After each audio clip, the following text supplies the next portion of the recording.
शर्म तो करो।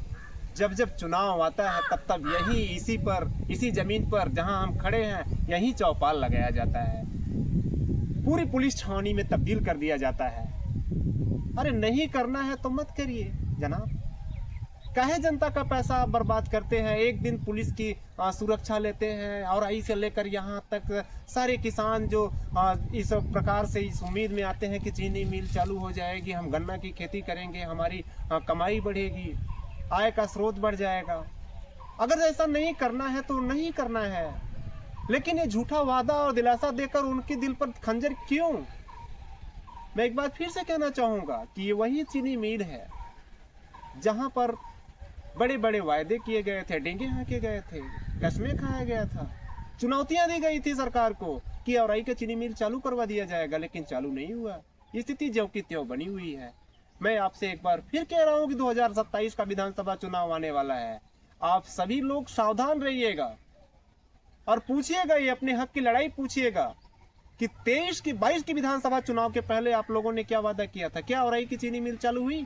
क्या माननीय मुख्यमंत्री जी ने जो नरथुआ से या जीएसटी की प्राचीर से बोला था, बतौर मुख्यमंत्री उन्होंने आश्वासित किया था पूर्वांचल के लोगों के लिए कि औराई की चीनी मिल, पूर्वांचल की मिठास पुनः चालू हो जाएगी, सुदृढ़ करवा दिया जाएगा, लेकिन ऐसा कुछ नहीं हुआ। तो आप लोग, मैं सभी पत्रकार बंधुओं से भी कहना चाहूंगा कि जनता की बात नेताओं से जरूर पूछिए, क्योंकि आप और हम ही एक साधन है जो जनता की बात नेता तक पहुंचाते हैं, उनसे प्रश्न काल में प्रश्न पूछ सकते हैं।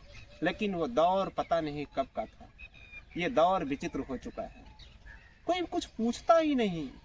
क्यों? क्या इसीलिए हम आ रहे हैं? क्या इसीलिए हम पत्रकारिता कर रहे हैं?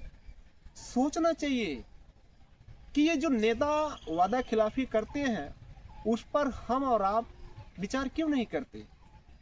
राघव चड्ढा जी ने एक सदन में एक प्रश्न उठाया था कि जो नेता अगर वादा खिलाफी करते हैं तो उनके लिए एक कानून बनना चाहिए कि नहीं बनना चाहिए। यह सोचनीय विषय है। टेलीकॉम कंपनी के ऊपर भी उन्होंने प्रश्न चिन्ह उठाया था कि ये औराई की चीनी मिल आप देख रहे हैं, ये बंद पूरी तरीके से बंद हो चुका है। गौ रक्षा के नाम पर ये जो सरकार बनी हुई है, इसमें गौ की रक्षा होती है, इसे अस्थायी गौशाला बनवा दिया गया है। इसके अंदर की स्थिति आप देखेंगे ना तो आपके रोंगटे खड़े हो जाएंगे। विश्वास करिए। एक बार यहाँ के स्थानीय पत्रकार विपिन मिश्रा जी ने यहाँ क्या खबर चलाया था, पूरे जनपद में भूचाल आ गया था।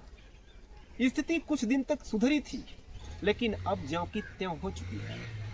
माननीय प्रमुख जी ने कई प्रयास किए यहाँ पर पशुओं के लिए, गायों के लिए पानी का व्यवस्था किया, चारे की व्यवस्था किया, लेकिन उसके बाद भी स्थिति क्यों बनी हुई। सोचने का विषय है, क्या ये औराई का चीनी मिल चालू हो जाएगा? क्या 2027 का फिर से ये एक प्रमुख एजेंडा रहेगा विधानसभा चुनाव का? ये सोचने की बात है।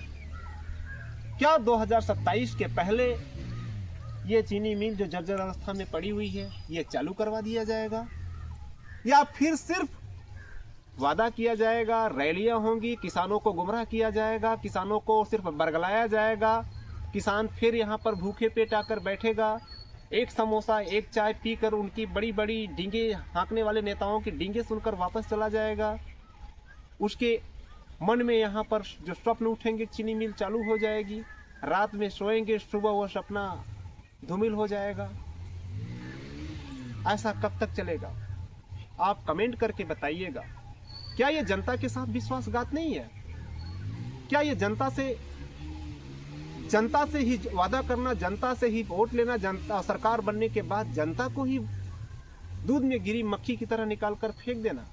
आप लोग क्या सोचते हैं? क्या पूर्वांचल के होठों की मिठास या औराई की चीनी मिल चालू होनी चाहिए या नहीं होनी चाहिए?